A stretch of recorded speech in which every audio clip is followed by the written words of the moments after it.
आप लोगों के होते हुए भला मैं नौकरी क्यों करूं? अरे हम कब तक पैसे देंगे तुझे?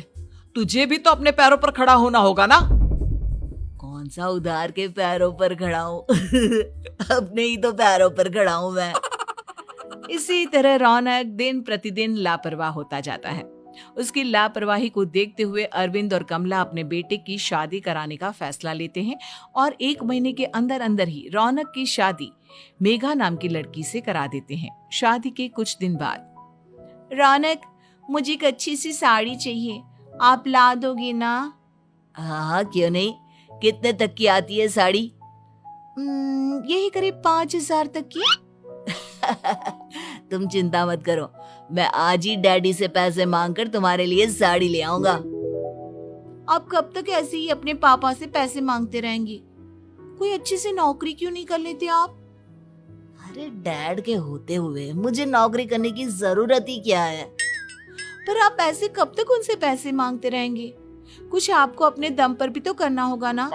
अब तुम भी बाकी लोगों की तरह मुझे ज्ञान देना शुरू मत कर देना। साड़ी चाहिए ना तुम्हें, मिल जाएगी बस। इतना कहकर रौनक अपने पिता से पैसे मांगने चला जाता है। डैडी, मुझे 5,000 रुपया चाहिए। अब 5,000 क्यों चाहिए तुझे? वो मेघा को साड़ी चाहिए थी। अरविंद आगे बिना कुछ कहे चुपचाप उसे पैसे निकाल कर दे देता है।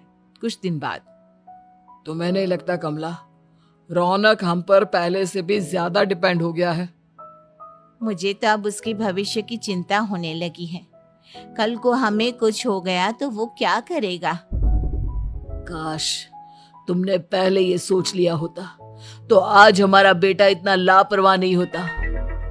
तब मुझे कहाँ पता था कि मेरा लाड प्यार उसे इतना बिगाड़ देगा कि वो इस हद तक लापरवाह बन जाएगा। कोई बात नहीं, अभी भी देर नहीं हुई। मुझे पता है उसे कैसे सुधारा जा सकता है। कैसे? अरविंद कुछ कहता उससे पहले रौनक वहां आ जाता है और पैसों के लिए हाथ फैलाने लगता है।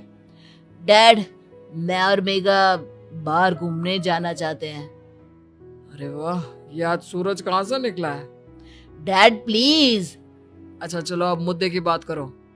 मुझे अब 25,000 चाहिए। अब तुम्हें 1 रुपया भी नहीं मिलने वाला।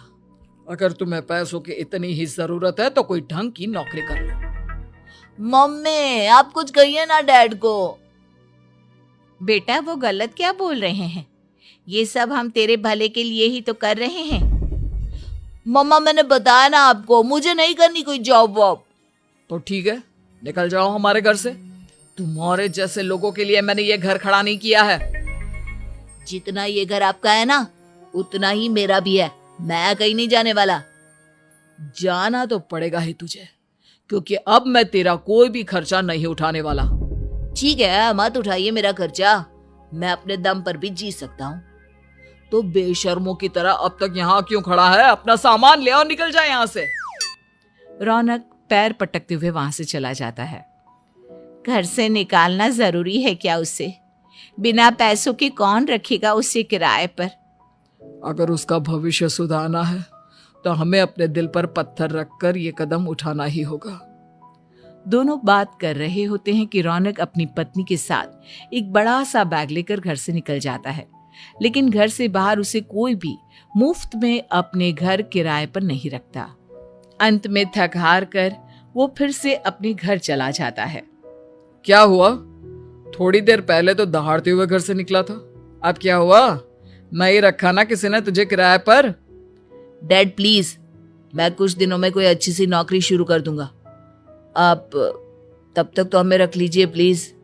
सुबह से रात हो चुकी है लेकिन कोई हमें रखने को राजी नहीं है। अब आप ही बताइए, इतनी रात को मैं मेघा को लेकर कहाँ जाऊंगा? ठीक है ठीक है, बहू की वजह से मैं तुझे घर पर रख रहा हूँ, लेकिन तू इस घर में एक बेटे की नहीं बल्कि एक किराएदार की हैसियत से रहेगा। 3 महीने है तेरे पास। इन 3 महीनों के अंदर अंदर मुझे तेरी पहली तनख्वाह हाथ में चाहिए, समझ गया?